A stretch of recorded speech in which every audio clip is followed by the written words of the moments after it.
नीतीश कुमार और भाजपा के बीच रिश्ते लगातार बदलते जा रहे हैं। भाजपा भरसक प्रयास कर रही है कि वो नीतीश कुमार का कोई विकल्प बिहार में खोज कर देखे। भाजपा अपनी ही पार्टी में नीतीश कुमार का कोई विकल्प खोज नहीं पा रही है। इस कड़ी में भाजपा ने कई नामों को सामने तैराया, लेकिन मीडिया की सुर्खियां बनाते ही इन सभी नामों की हवा निकल गई। अब सच्चाई यह है कि नीतीश कुमार को भी इस बात का आभास हो चुका है कि भाजपा उनके आगे सोचना चाह रही है।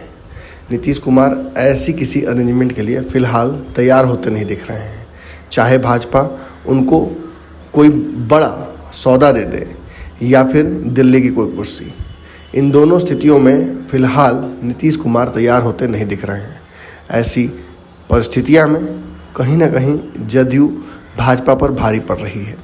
खास बात यह है कि बोचहा के चुनाव की हार के बाद भाजपा के पास भी कुछ कहने के लिए बचा नहीं है। अब भाजपा से सवर्ण जिस कारण से भी छिटक रहे हों, लेकिन सच्चाई यही है कि बोचहा चुनाव ने एक अलार्म सी घंटी बजा दी है। इसके बाद भाजपा सवर्णों के पीछे वापस भागना शुरू कर चुकी है। इस कड़ी में बिहार के प्रभारी की छुट्टी, प्रदेश अध्यक्ष की छुट्टी, इन दोनों का जिक्र लगातार मीडिया की सुर्खियां बना हुआ है। इस कड़ी में अब बताया जा रहा है कि भाजपा नीतीश कुमार के साथ रिश्ते इसलिए भी सुधारना चाहती है क्योंकि आने वाले सत्र में भाजपा नीतीश कुमार से कई बातें मनवाना चाहती है। वहीं नीतीश कुमार भी अब इस बात को लेकर काफ़ी अड़ चुके हैं कि वो भाजपा की मनमानी बिहार में नहीं चलने देंगे। हालांकि ये बिल्कुल नीतीश कुमार ही मान रहे हैं कि बिहार में भाजपा के विधायक ज़्यादा हैं, ऐसे में भाजपा अपने हिसाब से फैसले ले सकती है। लेकिन जब तक सीएम नीतीश कुमार है तब तक फैसले भाजपा अपने हिसाब से नहीं ले सकती है। इस कड़ी में हमने देखा कि बिहार में कई ऐसे नियम और कानून लगातार लंबित हैं जिन्हें नीतीश कुमार पास कराना चाहते हैं। जातिगत जनगणना को लेकर नीतीश कुमार का रुख क्या है, ये तो उन्होंने कई बार स्पष्ट कर दिया है। यहाँ तक कि नीतीश कुमार तेजस्वी यादव और विपक्ष के सारे नेताओं के साथ साथ कुछ भाजपा के प्रतिनिधियों के साथ भी नरेंद्र मोदी से मुलाकात करने गए थे और जाकर वहाँ उन्होंने ये मांग रखी थी कि जातिगत जनगणना भी कराई जाए। जब जनगणना हो तो उसमें एक विशेष कॉलम ऐड किया जाए।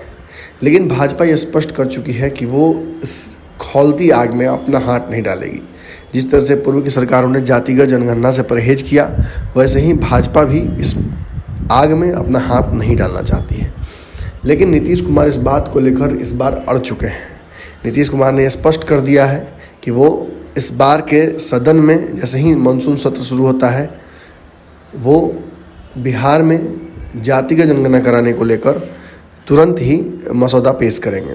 अब दिक्कत क्या है? दिक्कत यह है कि भाजपा के नेताओं ने स्पष्ट कर दिया है कि वो जातिगत जनगणना बिहार में अलग से बिहार सरकार भी कराती है तो उसका सपोर्ट नहीं करेंगे, जबकि तेजस्वी यादव, लेफ्ट की पार्टियां, कांग्रेस और साथ ही साथ एनडीए के पूर्व दल रहे वीआईपी ने यहाँ तक कि आर्थिक मदद की भी बात करते हुए कहा था कि बिहार में जातिगत जनगणना होनी ही चाहिए। अब एक और बात जान लीजिए।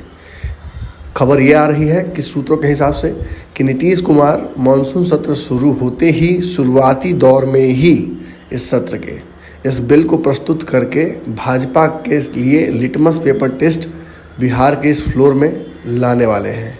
यानी नीतीश कुमार और भाजपा के बीच जो पहले से ही दरार चल रही है वो पूरी तरीके से चरमराने की स्थिति में आ गई है। नीतीश कुमार इस बात को लेकर अड़ गए हैं कि वो भाजपा को ऐसी परिस्थिति में डालेंगे जिससे भाजपा न बाहर निकल पाएगी और ना ही सरकार में बने रहने की स्थिति में वो रहेगी। ऐसे में बताया जा रहा है कि भाजपा डैमेज रिपेयर करने के लिए धर्मेंद्र प्रधान को या अन्य नेताओं को आगे कर रही है, लेकिन नीतीश कुमार किसी की ही बात मान नहीं रहे हैं।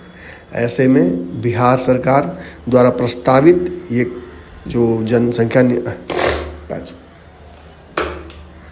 ऐसे में बिहार सरकार द्वारा प्रस्तावित जातिगत जनगणना जैसे ही सदन में आएगा, भाजपा की तरफ से इसका पुरजोर विरोध लगभग तय नजर आ रहा है। वहीं नीतीश कुमार भाजपा द्वारा किसी भी विरोध को इस बार नोटिस लेने की स्थिति में नहीं है।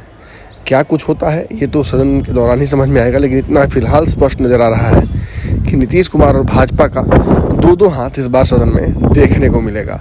नीतीश भी भाजपा को लेकर मन बना चुके हैं। अगर ये वीडियो पसंद आई और वह बिहार के राजनीति और बिहारियत से सरोकार रखेनी तो सब्सक्राइब बटन दबा के चैनल के सब्सक्राइब कर ली। ओजे एगो घंटी बा, ओकरा बटन दबा देला से कुल सटीक और मारक खबर रुआ मुफ्त में मिल जाई। अगर रुआ पत्रकारिता के हमनी के नया प्रयोग में सहयोग कर चाहतानी तो ज्वाइन बटन दबा दी। पेटीएम नंबर नोट कर ली 9386816700।